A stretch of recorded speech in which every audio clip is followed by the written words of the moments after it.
Republic ಕನ್ನಡದ ಜೊತೆಯಲ್ಲಿ ನಟ ಸುದೀಪ್ ಅವರ ಆಪ್ತ ಚಂದ್ರಚೂಡ್ ಅವರು ಕೂಡ ನೇರ ಸಂಪರ್ಕದಲ್ಲಿ ಸಿಕ್ಕಿ ಮಾತನಾಡಿದ್ರು. ಸಂದರ್ಭದಲ್ಲಿ ಹೇಳ್ತಾ ಇದ್ರು, ಇನ್ವೈಟೇ ಮಾಡ್ದಲೇ ಹೋಗೋದು ಹೇಗೆ? ನಮ್ಮನ್ನ ಕೇವಲ ಈ ಚಿತ್ರೋದ್ಯಮಕ್ಕೆ ಸಂಬಂಧಪಟ್ಟವರು ಚಲನಚಿತ್ರೋತ್ಸವದಲ್ಲಿ ಭಾಗಿಯಾಗಿಲ್ಲ ಅನ್ನೋ ಕಾರಣಕ್ಕೆ ಗಣಿಗಾರ್ ರವಿ ಅವರು, ಡಿಕೆ ಶಿವಕುಮಾರ್ ಅವರು ಬಾಯಿಗೆ ಬಂದ ಹಾಗೆ ಮಾತನಾಡ್ತಿದ್ದಾರೆ.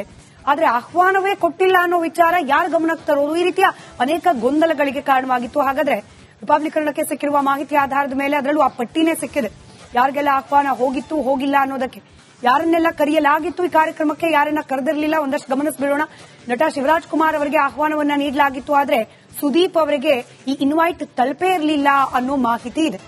ಶಿವಣ್ಣ ಅವರಿಗೆ ಮಾತ್ರವಲ್ಲ, ಶಿವಣ್ಣ ಅವರ ಜೊತೆಯಲ್ಲಿ ಮತ್ತಷ್ಟು ಮಂದಿಗೆ ಈ ಕಾರ್ಯಕ್ರಮದಲ್ಲಿ ಭಾಗಿಯಾಗುವಂತೆ ಆಹ್ವಾನವನ್ನ ನೀಡಲಾಗಿತ್ತು. ಇನ್ಯಾರಿಗೆ ಇನ್ವೈಟ್ ಅನ್ನ ಕೊಡಲಾಗಿತ್ತು, ಯಾರಿಗೆ ಕೊಟ್ಟಿಲ್ಲ ಅದನ್ನು ಕೂಡ ಗಮನಿಸ್ತಾ ಹೋಗೋಣ. ಯಶ್ ಅವರಿಗೆ ಈ ಕಾರ್ಯಕ್ರಮಕ್ಕೆ ಕರೆದಿಲ್ಲ ಅನ್ನೋ ಮಾಹಿತಿ ಇದೆ. ಗಣೇಶ್ ಅವರಿಗೆ ಕರೆದಿದ್ರು ಅನ್ನೋ ಮಾಹಿತಿ ಇದೆ. ಕೇವಲ ಇಷ್ಟು ಮಾತ್ರವಲ್ಲ, ರವಿಚಂದ್ರನ್ ಅವರಿಗೆ ಆಹ್ವಾನವನ್ನ ನೀಡಲಾಗಿತ್ತು, ಇತ್ತ ಡಾಲಿ ಧನಂಜಯ್ ಅವರಿಗೆ ಆಹ್ವಾನವನ್ನ ನೀಡಲಾಗಿರಲಿಲ್ಲ ಅನ್ನೋ ಮಾಹಿತಿ ಲಭ್ಯವಾಗಿದೆ. ಇವರ ಜೊತೆಯಲ್ಲಿ ನೀನಾಸಂ ಸತೀಶ್ ಅವರಿಗೆ ಕರೆಯಲಾಗಿದೆ, ಇತ್ತ ಚಿಕ್ಕಣ್ಣ ಅವರಿಗೆ ಆಹ್ವಾನವೇ ಹೋಗಿಲ್ಲ ಅನ್ನೋದು ಅನೇಕರ ಆರೋಪ. ಅಂದ್ರೆ ಈಗ ಇಂಥದ್ದೊಂದು ಕಾರ್ಯಕ್ರಮ ನಡೀತಿದೆ ಅನ್ನೋದಕ್ಕೆ ಯಾರು ತಾಂಬೂಲ ತಗೊಂಡ್ ಬಂದು ಕೊಡೋದು ಅಥವಾ ಕರೆಯೋದು ಅವಶ್ಯಕತೆ ಇಲ್ಲ. At least information ತಲುಪಬೇಕಲ್ಲ. ಮಾಹಿತಿನೇ ತಲುಪದೆ ನಮ್ಮಲ್ಲೊಂದು ಇಂಥ ಕಾರ್ಯಕ್ರಮ ನಡೀತಿದೆ ಅಂತ ಹೆಂಗ್ ಗೊತ್ತಾಗುತ್ತೆ? ಚಲನಚಿತ್ರ ರಂಗಕ್ಕೆ ಸಂಬಂಧಪಟ್ಟವರಂದ್ರೆ ಎಲ್ಲರೂ ಬೆಂಗಳೂರಿನಲ್ಲೇ ಇರ್ತಾರೆ, ಎಲ್ಲರೂ ಸರ್ಕಾರದ ಚಟುವಟಿಕೆಯನ್ನ ಮಾನಿಟರ್ ಮಾಡ್ತಿರ್ತಾರೆ ಅಂತಲ್ಲ. ಅನೇಕರು ಬೇರೆ ಬೇರೆ ಕಾರ್ಯಗಳಲ್ಲಿ, ಬೇರೆ ಬೇರೆ ಸ್ಥಳಗಳಲ್ಲಿ ಬ್ಯುಸಿ ಇರಬಹುದು. ಅಂತವ್ರಿಗೆ ಒಂದು ಚಿಕ್ಕ ಮೆಸೇಜ್ ಕೂಡ ಇಲ್ಲದೆ ಬೆಂಗಳೂರಿನಲ್ಲಿ ಅಂತಾರಾಷ್ಟ್ರೀಯ ಚಲನಚಿತ್ರೋತ್ಸವ ನಡೀತಿದೆ ಅನ್ನೋದು ಗೊತ್ತಾಗೋದಾದ್ರೂ ಹೇಗೆ? ನಮಗ್ ಮಾಹಿತಿನೇ ಕೊಡದೆ, ಆಹ್ವಾನವನ್ನೇ ಕೊಡದೆ ಇಡೀ ಚಿತ್ರೋದ್ಯಮದ ಕಲಾವಿದರಿಗೆ ಹಿಂಗ್ ಧಮಕಿ ಹಾಕೋದು ಸರಿಯಲ್ಲ ಅನ್ನೋ ಆಕ್ರೋಶ ಇದೀಗ ವ್ಯಕ್ತವಾಗ್ತಾ ಇದೆ. ಇದರ ಜೊತೆಗೆ ಕೇವಲ ಈ ಆಹ್ವಾನಕ್ಕೆ ಮಾತ್ರ ಸೀಮಿತವಾಗಿಲ್ಲ ಅಲ್ಲ, ಮಾತು ಪ್ರತಿ ಮಾತುಗಳು. ರಶ್ಮಿಕಾ ಮಂದಣ್ಣ ಅವರ ವಿರುದ್ಧವಾಗಿ ನೇರವಾಗಿ ವಾಗ್ದಾಳಿಯನ್ನ ನಡೆಸಿದ್ರು ಶಾಸಕ ಗಣಿಗಾರ್ ರವಿ. ನಟ್ಟು ಬೋಲ್ಟು ಹೇಳಿಕೆಯ ಬೆನ್ನಲ್ಲೇ ಗಣಿಗಾರ್ ರವಿ ಅವರು ಕೂಡ ರಶ್ಮಿಕಾರಂತ ಅನೇಕ ನಟ ನಟಿಯರು ಕನ್ನಡದ ಬಗ್ಗೆ, ಕನ್ನಡದ ಅಸ್ಮಿತೆಯ ಬಗ್ಗೆ ಧ್ವನಿ ಎತ್ತುತ್ತಾ ಇಲ್ಲ, ಹೀಗಾಗಿ ಅವರಿಗೆ ನೀರಿನ ಸಂಪರ್ಕ ಕೂಡ ಕಡಿತ ಮಾಡುವ ಅನಿವಾರ್ಯತೆ ಬರಬಹುದು, ಹುಷಾರ್ ಅನ್ನೋ ಹೇಳಿಕೆಯನ್ನ ನೀಡಿದ್ರು. ರಿಪಬ್ಲಿಕ್ ಕನ್ನಡದ ಜೊತೆಯಲ್ಲಿ ನಟ ಸುದೀಪ್ ಅವರ ಆಪ್ತ ಚಂದ್ರಚೂಡ್ ಅವರು ಕೂಡ ನೇರ ಸಂಪರ್ಕದಲ್ಲಿ ಸಿಕ್ಕಿ ಮಾತನಾಡಿದ್ರು. ಸಂದರ್ಭದಲ್ಲಿ ಹೇಳ್ತಾ ಇದ್ರು, ಇನ್ವೈಟೇ ಮಾಡ್ದಲೇ ಹೋಗೋದು ಹೇಗೆ? ನಮ್ಮನ್ನ ಕೇವಲ ಈ ಚಿತ್ರೋದ್ಯಮಕ್ಕೆ ಸಂಬಂಧಪಟ್ಟವರು ಚಲನಚಿತ್ರೋತ್ಸವದಲ್ಲಿ ಭಾಗಿಯಾಗಿಲ್ಲ ಅನ್ನೋ ಕಾರಣಕ್ಕೆ ಗಣಿಗಾರ್ ರವಿ ಅವರು, ಡಿಕೆ ಶಿವಕುಮಾರ್ ಅವರು ಬಾಯಿಗೆ ಬಂದ ಹಾಗೆ ಮಾತನಾಡ್ತಿದ್ದಾರೆ. ಆದ್ರೆ ಆಹ್ವಾನವೇ ಕೊಟ್ಟಿಲ್ಲ ಅನ್ನೋ ವಿಚಾರ ಯಾರ ಗಮನಕ್ಕೆ ತರೋದು? ಈ ರೀತಿಯ ಅನೇಕ ಗೊಂದಲಗಳಿಗೆ ಕಾರಣವಾಗಿತ್ತು. ಹಾಗಾದ್ರೆ ರಿಪಬ್ಲಿಕ್ ಕನ್ನಡಕ್ಕೆ ಸಿಕ್ಕಿರುವ ಮಾಹಿತಿ ಆಧಾರದ ಮೇಲೆ ಅದರಲ್ಲೂ ಆ ಪಟ್ಟಿನೇ ಸಿಕ್ಕಿದೆ. ಯಾರಿಗೆಲ್ಲ ಆಹ್ವಾನ ಹೋಗಿತ್ತು, ಹೋಗಿಲ್ಲ ಅನ್ನೋದಕ್ಕೆ, ಯಾರನ್ನೆಲ್ಲ ಕರೆಯಲಾಗಿತ್ತು ಈ ಕಾರ್ಯಕ್ರಮಕ್ಕೆ, ಯಾರನ್ನ ಕರೆದಿರಲಿಲ್ಲ, ಒಂದಷ್ಟು ಗಮನಿಸಬಿಡೋಣ. ನಟ ಶಿವರಾಜ್ ಕುಮಾರ್ ಅವರಿಗೆ ಆಹ್ವಾನವನ್ನ ನೀಡಲಾಗಿತ್ತು, ಆದ್ರೆ ಸುದೀಪ್ ಅವರಿಗೆ ಈ ಇನ್ವೈಟ್ ತಲುಪೇ ಇರಲಿಲ್ಲ ಅನ್ನೋ ಮಾಹಿತಿ ಇದೆ. ಶಿವಣ್ಣ ಅವರಿಗೆ ಮಾತ್ರವಲ್ಲ, ಶಿವಣ್ಣ ಅವರ ಜೊತೆಯಲ್ಲಿ ಮತ್ತಷ್ಟು ಮಂದಿಗೆ ಈ ಕಾರ್ಯಕ್ರಮದಲ್ಲಿ ಭಾಗಿಯಾಗುವಂತೆ ಆಹ್ವಾನವನ್ನ ನೀಡಲಾಗಿತ್ತು. ಇನ್ಯಾರಿಗೆ ಇನ್ವೈಟ್ ಅನ್ನ ಕೊಡಲಾಗಿತ್ತು, ಯಾರಿಗೆ ಕೊಟ್ಟಿಲ್ಲ ಅದನ್ನು ಕೂಡ ಗಮನಿಸ್ತಾ ಹೋಗೋಣ. ಯಶ್ ಅವರಿಗೆ ಈ ಕಾರ್ಯಕ್ರಮಕ್ಕೆ ಕರೆದಿಲ್ಲ ಅನ್ನೋ ಮಾಹಿತಿ ಇದೆ. ಗಣೇಶ್ ಅವರಿಗೆ ಕರೆದಿದ್ರು ಅನ್ನೋ ಮಾಹಿತಿ ಇದೆ. ಕೇವಲ ಇಷ್ಟು ಮಾತ್ರವಲ್ಲ, ರವಿಚಂದ್ರನ್ ಅವರಿಗೆ ಆಹ್ವಾನವನ್ನ ನೀಡಲಾಗಿತ್ತು, ಇತ್ತ ಡಾಲಿ ಧನಂಜಯ್ ಅವರಿಗೆ ಆಹ್ವಾನವನ್ನ ನೀಡಲಾಗಿರಲಿಲ್ಲ ಅನ್ನೋ ಮಾಹಿತಿ ಲಭ್ಯವಾಗಿದೆ. ಇವರ ಜೊತೆಯಲ್ಲಿ ನೀನಾಸಂ ಸತೀಶ್ ಅವರಿಗೆ ಕರೆಯಲಾಗಿದೆ, ಇತ್ತ ಚಿಕ್ಕಣ್ಣ ಅವರಿಗೆ ಆಹ್ವಾನವೇ ಹೋಗಿಲ್ಲ ಅನ್ನೋದು ಅನೇಕರ ಆರೋಪ. ಅಂದ್ರೆ ಈಗ ಇಂಥದ್ದೊಂದು ಕಾರ್ಯಕ್ರಮ ನಡೀತಿದೆ ಅನ್ನೋದಕ್ಕೆ ಯಾರು ತಾಂಬೂಲ ತಗೊಂಡ್ ಬಂದು ಕೊಡೋದು ಅಥವಾ ಕರೆಯೋದು ಅವಶ್ಯಕತೆ ಇಲ್ಲ. At least information ತಲುಪಬೇಕಲ್ಲ. ಮಾಹಿತಿನೇ ತಲುಪದೆ ನಮ್ಮಲ್ಲೊಂದು ಇಂಥ ಕಾರ್ಯಕ್ರಮ ನಡೀತಿದೆ ಅಂತ ಹೆಂಗ್ ಗೊತ್ತಾಗುತ್ತೆ? ಚಲನಚಿತ್ರ ರಂಗಕ್ಕೆ ಸಂಬಂಧಪಟ್ಟವರಂದ್ರೆ ಎಲ್ಲರೂ ಬೆಂಗಳೂರಿನಲ್ಲೇ ಇರ್ತಾರೆ, ಎಲ್ಲರೂ ಸರ್ಕಾರದ ಚಟುವಟಿಕೆಯನ್ನ ಮಾನಿಟರ್ ಮಾಡ್ತಿರ್ತಾರೆ ಅಂತಲ್ಲ.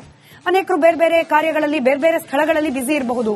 ಅಂತವ್ರಿಗೆ ಒಂದು ಚಿಕ್ಕ ಮೆಸೇಜ್ ಕೂಡ ಇಲ್ಲದೆ ಬೆಂಗಳೂರಿನಲ್ಲಿ ಅಂತಾರಾಷ್ಟ್ರೀಯ ಚಲನಚಿತ್ರೋತ್ಸವ ನಡೀತಿದೆ ಅನ್ನೋದು ಗೊತ್ತಾಗೋದಾದ್ರೂ ಹೇಗೆ?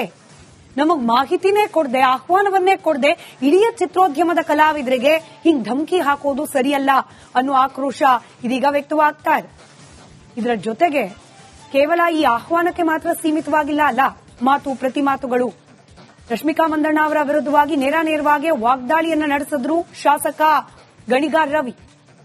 ನಟ್ಟು ಬೋಲ್ಟು ಹೇಳಿಕೆಯ ಬೆನ್ನಲ್ಲೇ ಗಣಿಗಾರ್ ರವಿ ಅವರು ಕೂಡ ರಶ್ಮಿಕಾರಂತ ಅನೇಕ ನಟ ನಟಿಯರು ಕನ್ನಡದ ಬಗ್ಗೆ, ಕನ್ನಡದ ಅಸ್ಮಿತೆಯ ಬಗ್ಗೆ ಧ್ವನಿ ಎತ್ತುತ್ತಾ ಇಲ್ಲ, ಹೀಗಾಗಿ ಅವರಿಗೆ ನೀರಿನ ಸಂಪರ್ಕ ಕೂಡ ಕಡಿತ ಮಾಡುವ ಅನಿವಾರ್ಯತೆ ಬರಬಹುದು, ಹುಷಾರ್ ಅನ್ನೋ ಹೇಳಿಕೆಯನ್ನ ನೀಡಿದ್ರು.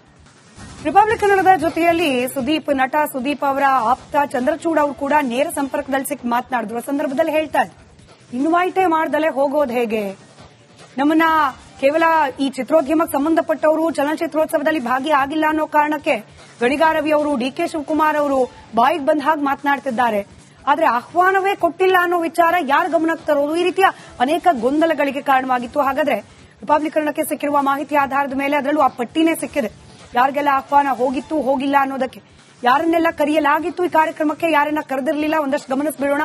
ನಟ ಶಿವರಾಜ್ ಕುಮಾರ್ ಅವರಿಗೆ ಆಹ್ವಾನವನ್ನ ನೀಡಲಾಗಿತ್ತು, ಆದ್ರೆ ಸುದೀಪ್ ಅವರಿಗೆ ಈ ಇನ್ವೈಟ್ ತಲುಪೇ ಇರಲಿಲ್ಲ ಅನ್ನೋ ಮಾಹಿತಿ ಇದೆ.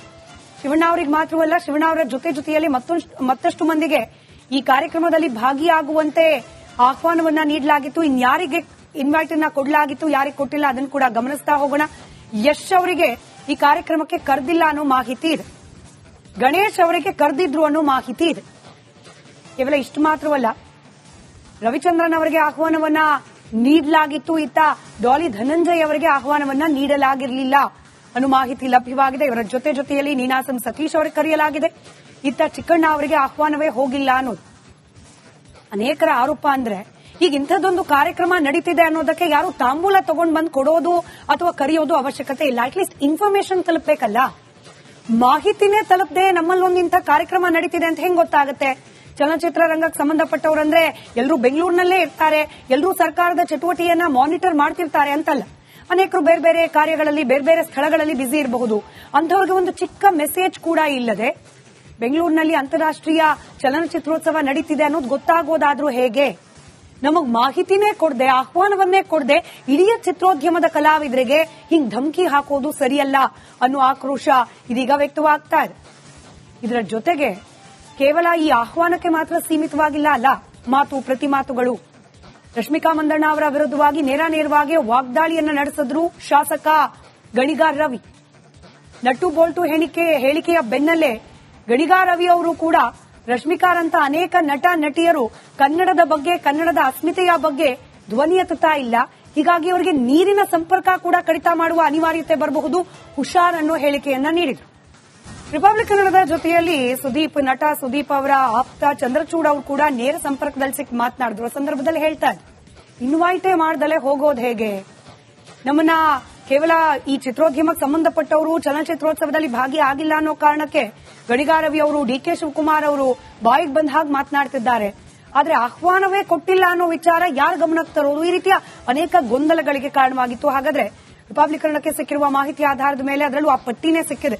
ಯಾರಿಗೆಲ್ಲ ಆಹ್ವಾನ ಹೋಗಿತ್ತು, ಹೋಗಿಲ್ಲ ಅನ್ನೋದಕ್ಕೆ, ಯಾರನ್ನೆಲ್ಲ ಕರೆಯಲಾಗಿತ್ತು ಈ ಕಾರ್ಯಕ್ರಮಕ್ಕೆ, ಯಾರನ್ನ ಕರೆದಿರಲಿಲ್ಲ, ಒಂದಷ್ಟು ಗಮನಿಸಬೇಡೋಣ. ನಟ ಶಿವರಾಜ್ ಕುಮಾರ್ ಅವರಿಗೆ ಆಹ್ವಾನವನ್ನ ನೀಡಲಾಗಿತ್ತು, ಆದ್ರೆ ಸುದೀಪ್ ಅವರಿಗೆ ಈ ಇನ್ವೈಟ್ ತಲುಪೇ ಇರಲಿಲ್ಲ ಅನ್ನೋ ಮಾಹಿತಿ ಇದೆ. ಶಿವಣ್ಣ ಅವರಿಗೆ ಮಾತ್ರವಲ್ಲ, ಶಿವಣ್ಣ ಅವರ ಜೊತೆಯಲ್ಲಿ ಮತ್ತಷ್ಟು ಮಂದಿಗೆ ಈ ಕಾರ್ಯಕ್ರಮದಲ್ಲಿ ಭಾಗಿಯಾಗುವಂತೆ ಆಹ್ವಾನವನ್ನ ನೀಡಲಾಗಿತ್ತು. ಇನ್ಯಾರಿಗೆ ಇನ್ವೈಟ್ ಅನ್ನ ಕೊಡಲಾಗಿತ್ತು, ಯಾರಿಗೆ ಕೊಟ್ಟಿಲ್ಲ ಅದನ್ನು ಕೂಡ ಗಮನಿಸ್ತಾ ಹೋಗೋಣ. ಯಶ್ ಅವರಿಗೆ ಈ ಕಾರ್ಯಕ್ರಮಕ್ಕೆ ಕರೆದಿಲ್ಲ ಅನ್ನೋ ಮಾಹಿತಿ ಇದೆ. ಗಣೇಶ್ ಅವರಿಗೆ ಕರೆದಿದ್ರು ಅನ್ನೋ ಮಾಹಿತಿ ಇದೆ.